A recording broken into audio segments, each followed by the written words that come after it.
యుద్ధక్షేత్రంలో నేల రాలిన తెలుగు బిడ్డ అమరుడైన మురళీ నాయక్ గురించి ఈ వీడియోలో పూర్తి వివరాలు తెలుసుకుందాం. ఈయన ఊరు వచ్చేసి కలితాండ, గోరెంట్ల మండలం, శ్రీ సత్యసాయి జిల్లా. 2022 డిసెంబర్ 29కి ఆర్మీలో జాయిన్ అయినాడు. ఆయన పనిచేస్తున్న యూనిట్ వచ్చేసి 851 లైట్ రెజిమెంట్. ఆయన తల్లిదండ్రుల పేర్లు వచ్చేసి రామ్ నాయక్, జ్యోతిబాయి. వీళ్ళు రోజు కూలీలు అంటే పని చేసుకుంటూ బతికేవారు. మారుమూల తాండాలో నిరుపేద కుటుంబంలో జన్మించిన మురళీ నాయక్కు చిన్నతనం నుంచి సైన్యంలో చేరాలని కోరిక ఉండేది. అదే ఇష్టంతో కష్టపడి ఆర్మీలో చేరారు. కొన్ని రోజులుగా జమ్మూ కాశ్మీర్ సరిహద్దుల్లో సేవలు అందిస్తూ గురువారం అర్ధరాత్రి పాక్తో జరిగిన ఎదురు కాల్పుల్లో అమరుడయ్యాడు.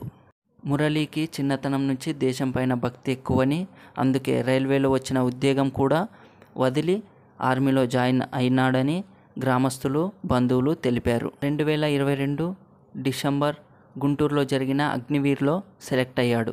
ఫస్ట్ పంజాబ్, అస్సాంలో పనిచేసినట్లు తండ్రి రామ్ నాయక్ గారు చెప్పారు.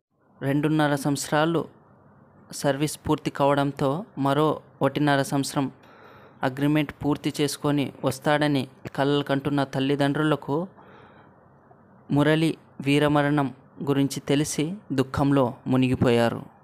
మురళీ తల్లిదండ్రులు తమ ఏకైక కుమారుడైన మురళీని ఉన్నత స్థాయిలో చూడాలనుకున్నారు. అందుకోసం ఎన్ని కష్టాలకైనా సిద్ధమై పనుల కోసం ముంబైకి వెళ్ళారు. అక్కడ తండ్రి భవన నిర్మాణ కార్మికుడిగా పనిచేసేవాడు, తల్లి ఇళ్లల్లో పనిచేసేది. మురళీని అమ్మమ్మ దగ్గర ఉంచి చదివించారు. మురళీ తన 10th క్లాస్ వచ్చేసి సోమందేపల్లిలో చదివాడు. అతని ఇంటర్, డిగ్రీ వచ్చేసి అనంతపురంలో కంప్లీట్ చేశాడు. ఆయన తల్లిదండ్రులు తాండాలో మంగళవారం జరిగిన జాతరలో పాల్గొనడానికి ముంబై నుంచి వచ్చారు. అక్కడ బంధువులతో, సన్నిహితులతో ఆనందంగా గడిపారు. అంతలోనే ఈ దుర్వార్తను వినాల్సి వచ్చిందని చాలా బాధపడుతున్నారు. పంజాబ్లో పనిచేస్తున్నట్లు చెప్పాడే తప్ప జమ్మూ కాశ్మీర్లో డ్యూటీ అని మాకు చెప్పలేదు అని మురళీ తండ్రి తెలిపారు. గురువారం ఉదయం వీడియో కాల్ మాట్లాడాడు. తాను బాగున్నానని చెప్పాడు. మీరెలా ఉన్నారని అడిగాడు.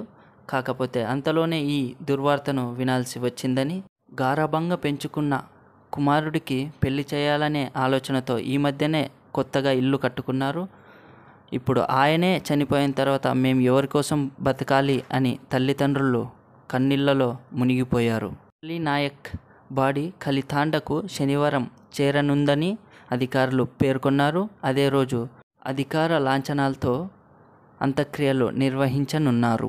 మురళీ నాయక్ వీరమరణం గురించి తెలిసి మంత్రి సవిత శుక్రవారం తాండాకు చేరుకొని ఆయన తల్లిదండ్రులను ఓదార్చారు. అలానే ఆమె వంతు సాయంగా 5 లక్షల చెక్కును అందజేశారు. కేంద్ర, రాష్ట్ర ప్రభుత్వాలు తప్పకుండా ఆదుకుంటాయని భరోసా ఇచ్చారు.